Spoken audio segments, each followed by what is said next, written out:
Es momento para las opiniones y hoy son opiniones alrededor del tema de la ley de tarjetas de crédito, el uso del dinero plástico. ¿Será que realmente hay voluntad en la Asamblea Legislativa para ayudar a los salvadoreños en el manejo de este tipo de instrumento financiero? ¿Hay voluntad para regular a las empresas bancarias que abusan muchas veces de los clientes? ¿Y cómo es que se está planteando esta ley de tarjetas de crédito? Eso es parte de las opiniones que esperamos hoy tomar de Naida Medrano, directora ejecutiva del Centro para la Defensa del Consumidor, CDC. Naida, bienvenida, gracias por acompañarnos. Un gusto tenerla en este programa. Buenos días, Rafael. Buenos días, amigas y amigos televidentes, receptivas y receptivos, ¿verdad? El tema de hoy, que precisamente tiene que ver con el tema de tarjetas de crédito. ¿Cómo va el tema de la asamblea? Porque se presentó una ley por la Defensoría del Consumidor apoyada por la Superintendencia del Sistema Financiero. En esta se dijo no hay techo, o sea, el Estado no ve positivo, lo ha dicho el Banco Central de Reserva, no ve positivo ponerle un techo a los intereses, pero ustedes dicen que sí se puede, es decir, que hay que retomar el camino porque sea una ley eficiente para controlar las tasas de interés. Exactamente. Bueno, desde el lado institucional vemos que está el Banco Central de Reserva, la Superintendencia del Sistema Financiero y la Defensoría del Consumidor. Estas tres instituciones gubernamentales presentan observaciones a la propuesta de ley que ya existe desde hace mucho más, de 7 u 8 años en la Asamblea Legislativa y que ahora ha retomado su discusión. Nosotras y nosotros como CDC hemos retomado, además de lo que ha trabajado esta trilogía institucional, el memorándum ejecutivo sacado por FUSADES, emitido por FUSADES, en donde explica o expone desde la perspectiva de las empresas privadas o de esta institución en particular, el por qué un techo perjudicaría que las tarjetavientas y los tarjetavientes no tengan acceso a este dinero plástico. En primer lugar, nosotras y nosotros hemos hecho un análisis con respecto de ello. Queremos decir que no es cierto, no es verdad lo que está comentando FUSADES. FUSADES pone como premisa que el bajar el techo afectaría a esa cantidad de personas que ahora tienen acceso a este crédito, lo cual a nosotras y a nosotros desde el CDC no nos parece. En primer lugar, sabemos que las tarjetas de crédito por categoría de riesgo como tal está cerca o está concentrada sobre todo en la tarjeta liviana que conocemos, ¿verdad? Estas cuentas livianas son las que tienen la mayoría de personas o de familias en general, mientras que la tarjeta pesada corresponde al 9.37%. En este sentido, significa que la mayoría de personas, si bien es cierto, tienen tarjeta de crédito, también sabemos que el 5.31% es la única que no ha podido pagar o honrar sus deudas hasta estas alturas. O sea, la gente usa tarjeta, la gente paga, está al día con sus pagos, no hay problema, no es una crisis en el manejo del dinero plástico en el país. La mayoría de gente honra sus deudas, eso es lo que nosotras y nosotros hemos encontrado en nuestras investigaciones. Ahora, también FUSADES pone como premisa que El Salvador es uno de los países que tiene tasa más baja. Nosotras y nosotros hemos hecho una conversión, porque de acuerdo a los gráficos que hicieron FUSADES, estábamos viendo que habían hecho una conversión en las monedas de los países locales, pero al pasarla a dólar o a moneda extranjera, vemos que no es así. Vemos que El Salvador, dentro de una serie de países, es el segundo con tasa más alta, sobre un 12.10%, en relación, por ejemplo, a Uruguay, que tiene un 6%. Aquí valga comentar, amigas y amigos televidentes, que Uruguay no solo cuenta con una ley que regula la tasa techo, sino que tiene una ley de usura muy particular. Bueno, sobre eso vamos a platicar más adelante, ¿no? Entonces, definitivamente que El Salvador tenga una tasa techo, que tenga una tasa ahora referencial pequeña, no es cierto.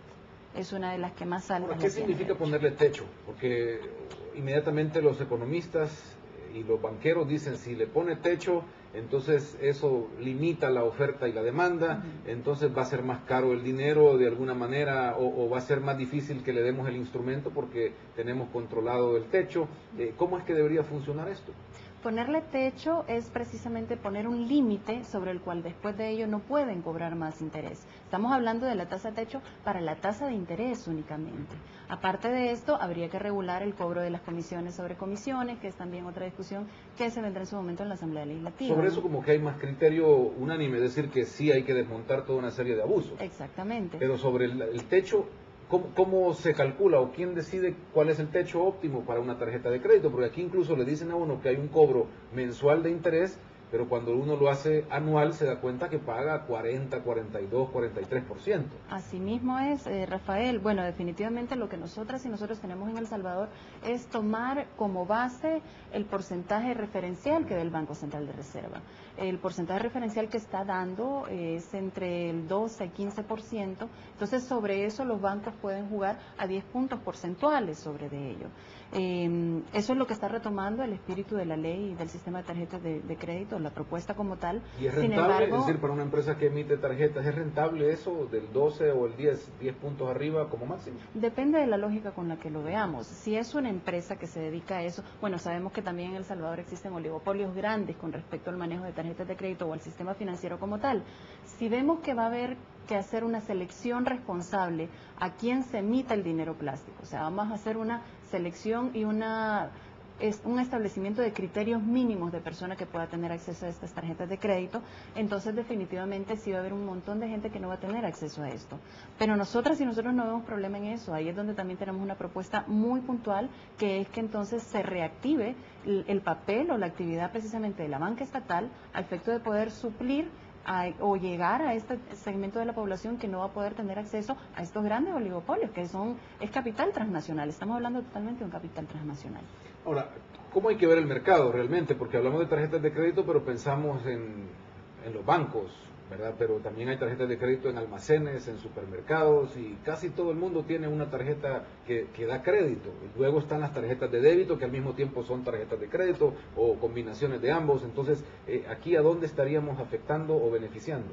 Bueno, definitivamente ese es uno de los puntos que nosotras y nosotros desde el Centro para la Defensa del Consumidor hemos propuesto a la Comisión Financiera, que haya un establecimiento claro de cuáles son las instituciones emisoras, cuáles son las instituciones entonces que van a tener esta posibilidad o potestad y quiénes las va a regular. O sea, sabemos que ahorita, tanto en casas comerciales como en bancas, existe toda esta liberalización del tema de la tarjeta de crédito. Es algo que habría que regular, habría que centrar, y también estamos proponiendo precisamente que sea una sola instancia, que es la Superintendencia del Sistema Financiero, la que regule todo este funcionamiento. Ahorita la verdad es que está tan libre que ha permitido una serie de usos en contra de todas las personas usuarias del sistema, de una forma u otra, tal vez hasta de forma involuntaria, porque estas personas que sí están honrando sus deudas son las que precisamente están cubriendo ese techo del 5.31% que no está pudiendo honrar sus deudas. Ahora, ¿quiénes son realmente que manejan el negocio de las tarjetas? Porque uno sabe que el supermercado da una tarjeta, pero ahí dice luego el logo del financiero final, digamos, Así Visa, es. Mastercard, El emisor. exactamente, American Express. ¿Quiénes en el país manejan esto? ¿Cómo es que funciona? Ahorita simplemente hay una concesión de estas grandes casas emisoras que son Visa, Mastercard, todas las que ha comentado Rafael, y estas son recepcionadas por estos fondos o por estas instituciones financieras. Bien tenemos a HSBC, Credomar, todos estos bancos que han aceptado o tienen un contrato directamente con estas casas emisoras. De hecho, la ley del sistema de tarjetas de crédito pone en entredicho, o pone más bien el punto de revisión sobre qué dicen esos contratos, qué es lo que establecen esos contratos entre estas grandes casas emisoras y entre estas instituciones financieras que están optando por recibir estos servicios.